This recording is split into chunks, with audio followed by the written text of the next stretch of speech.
What's up, guys, and welcome to the MyFitnessPal module, where I'm going to take you guys through the interface of MyFitnessPal so that way you guys can get a better understanding of how the app works.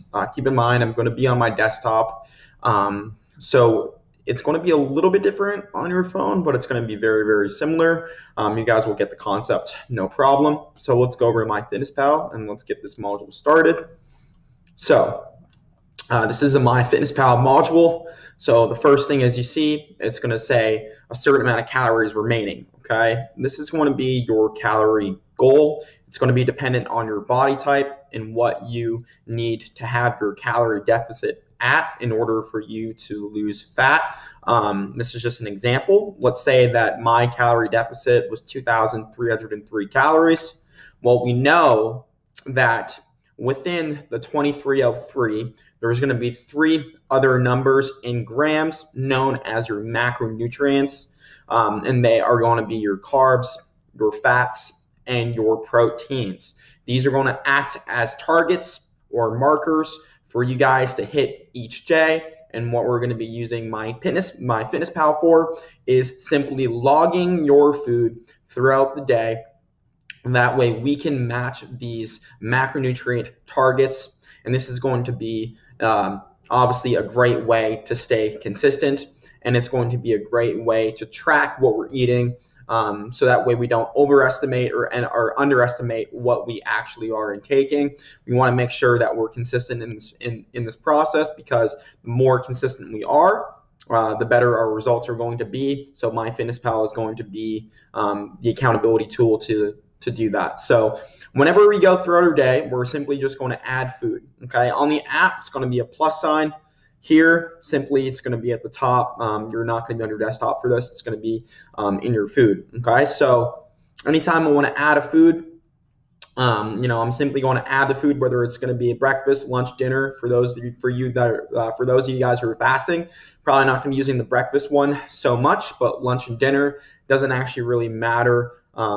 It's just going to track the certain amount of calories within the serving size of what you're eating, and that's what portion sizes are going to be helpful for. So keep in mind, so let's say that I had a lunch, let's say I fasted, and let's say that I wanted to, let's say that I had, let me see my recipes here because I've already had some.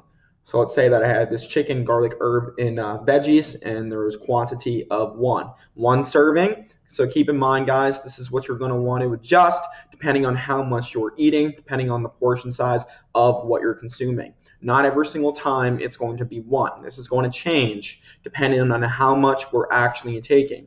In order for us to understand portion sizes, please go to the portion size module, where you're going to learn about how you can use your hands, but also weighing your food is a great way to obviously get portion sizes as well, but also just learning how the food label works, and understanding where you need to adjust your portions, your serving size. Okay, so let's say that I had that chicken, herb, and garlic, and I'm going to add check mark. What this is going to do, okay, is obviously if you guys notice, right, this food is 253 calories. It's got 10 carbs, 8 fat, 34 grams of protein. Okay. Since I ate this food, it's going to deduct from my total right here. So that means that I'm going to have 220 carbs remaining for the day, 56 fat, and 168 protein for my specific goals, and 2,185 calories. Well, this is important, guys, because this is going to be your caloric budget. Okay, every single time it deducts our calories, there's going to be X amount of carbs, fats, and proteins we have to intake. So the good thing about tracking, and this is one of the important things, is that you're going to get a better understanding of flexible dieting, but you're also going to get a better understanding of how much is actually in food, because from here you're going to have to ask yourself, well, what's the carb source, what's the fat, and what's the protein that's then going to fit my macros. And you're going to get better at this as you guys go throughout this process. With that being said, I do not want you guys to stress about counting your macros. There's going to be very easy ways for sustainability. Please go to the Tracking for Sustainability module, where this is not going to necessarily feel as much of a chore. Simply when we first get started, it may, just because it's going to be new, but I promise it's going to get easier, and it's going to be very, very important to stay consistent with so you can see your best results. Okay, so just quick overview. Okay, you have your caloric budget, your calorie deficit. Every single time you eat, please log it. The easiest way is to just make everything a recipe of the foods that you're going to be consuming. We're going to be developing a 5 go-to menu, and that's going to be in your macro template.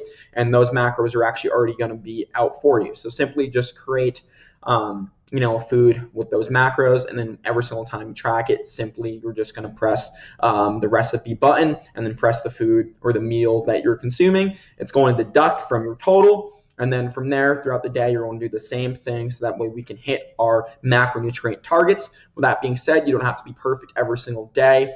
There's going to be something known as the weekly calorie deficit, where I'm going to show you guys that throughout each day, we can do many things like carb cycling, where you're going to be eating more carbs on your lower body days versus your upper body days. Obviously, whenever we're eating more carbs, we're probably going to be eating more calories. So in that sense, you're probably not going to be hitting your calorie deficit exactly each day.